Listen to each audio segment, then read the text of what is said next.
ஓம் சாந்தி 17/1/2024. இன்றைய முரளியின் வரதானம். நிச்சயத்தின் அஸ்திவாரம் மூலமாக சம்பூர்ண நிலை வரை சென்று சேரக்கூடிய நிச்சய புத்தி உள்ள கவலையற்றவர் ஆகுக. அதாவது யாருக்கிட்ட நிச்சய புத்தி இருக்கிறதோ அவர்கள் கவலையற்றவர்களாக இருப்பாங்க. ஏன்னா நடப்பது எல்லாம் நன்மைக்கே அப்படின்ற விஷயம் அவங்களுக்கு ரொம்ப ஸ்ட்ராங்காக உள்ள பதிஞ்சிருக்கும். இப்போ நிச்சயத்தினுடைய அஸ்திவாரம் நான் போட்டுக்கிறேன். இதனுடைய ஆதாரத்தில் தான் முழுமையான சம்பூர்ண நிலையை நான் அடைய முடியும்.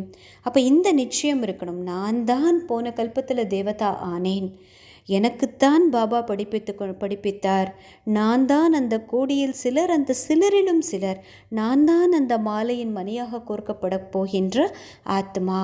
இப்படிப்பட்ட நிச்சய புத்தி. எந்த சூழ்நிலை வந்தாலும் எனக்குள்ளே நான் தெய்வீக சக்திகளை தாரணை செய்வதன் ஆதாரத்தில் நான் அதை சமாளிக்க முடியும்.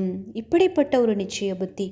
இந்த நிச்சய புத்தியின் அஸ்திவாரத்தின் மூலமாக நம்மளுடைய வாழ்க்கையின் ஒவ்வொரு படியும் சம்பூர்ணத்தாவை அடைவதற்கான படிக்கற்கள். ஒவ்வொரு அடியும் நாம் சம்பூர்ணத்தா நிலையை அடைவதற்கான படிக்கற்களை அன்றி வேறு எதுவும் கிடையாது. நான் இது சருகுவதற்கான காலம் அல்ல, ஏறுவதற்கான காலம்தான் இது. இப்படிப்பட்ட ஒரு நிச்சய புத்தி. தன் மீது நிச்சய புத்தி வச்சுருக்கணும், பகவான் மீது நிச்சய புத்தி வச்சுருக்கணும், நாடகத்தின் மீதும் நிச்சய புத்தி வச்சுருக்கணும். இந்த நிச்சய புத்தியின் ஆதாரத்தில் நாம் கவலையற்றவராக ஆகணும்னு பாபா இன்றைக்கி வரதானம் கொடுத்திருக்கிறார். நிச்சயம் என்பது இந்த பிராமண வாழ்க்கையின் அஸ்திவாரமாகும், நிறைவான நிலையாகும். மேலும் இந்த அஸ்திவாரம் உறுதியாக இருக்குமானால் சகஜமாகவும் தீவிர வேகத்திலும் சம்பூர்ண நிலை வரை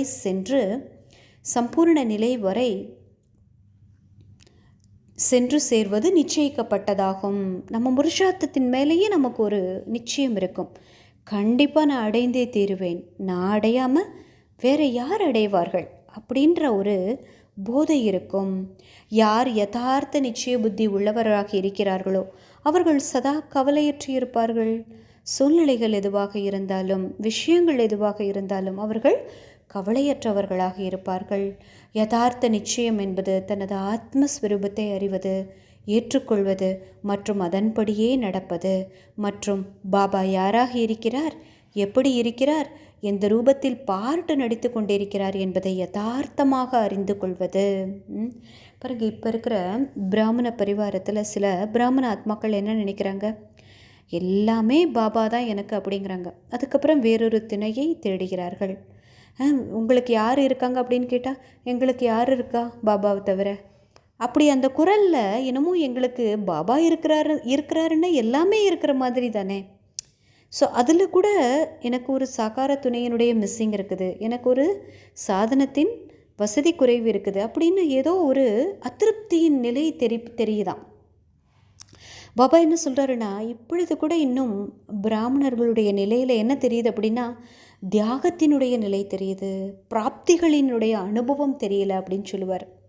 அப்போ இதற்கு ஆதாரம் என்ன அப்படின்னா, அந்த நிச்சய புத்தி இல்லாத ஒரு தன்மை. இங்கே நான் எப்படிப்பட்ட ஆத்மாவாக இருக்கிறேன், தன்னுடைய ஆத்மஸ்வரூபத்தை அறிவது என்றால் என்ன, ஏற்றுக்கொள்வது என்றால் என்ன, பாபா கொடுத்திருக்கிற ஸ்ரீமத் படி நடப்பது என்றால் என்ன, பாபா யாராக இருக்கிறார், அவரை நான் எப்படி யூஸ் பண்ணிக்கணும், பாபாவினுடைய அந்த துணையை நான் எப்படி அனுபவம் செய்யணும், இதெல்லாம் நம்ம யதார்த்தமாக தெரிந்திருந்தோம் என்றால் நமக்கு கவலைங்கிறதே இருக்காது. பிராப்திகளின் நிலையினால தான் நிறைந்திருப்போம். அனைத்து பிராப்திகளினாலும் நிறைவான தன்மை தான் இருக்கும். அப்போ நமக்கு கவலைன்ற உணர்வே இருக்கவே முடியாது. இப்படிப்பட்ட இந்த பாக்கியத்தின் விஷயத்தை, நம்ம யாருன்ற விஷயத்தை, பாபாவி என்ன கொடுக்க வந்திருக்கிறாரு, அந்த பொக்கிஷம் நமக்காகத்தான்.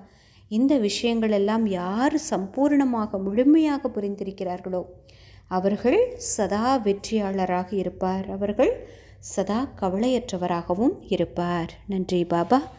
ஓம் சாந்தி.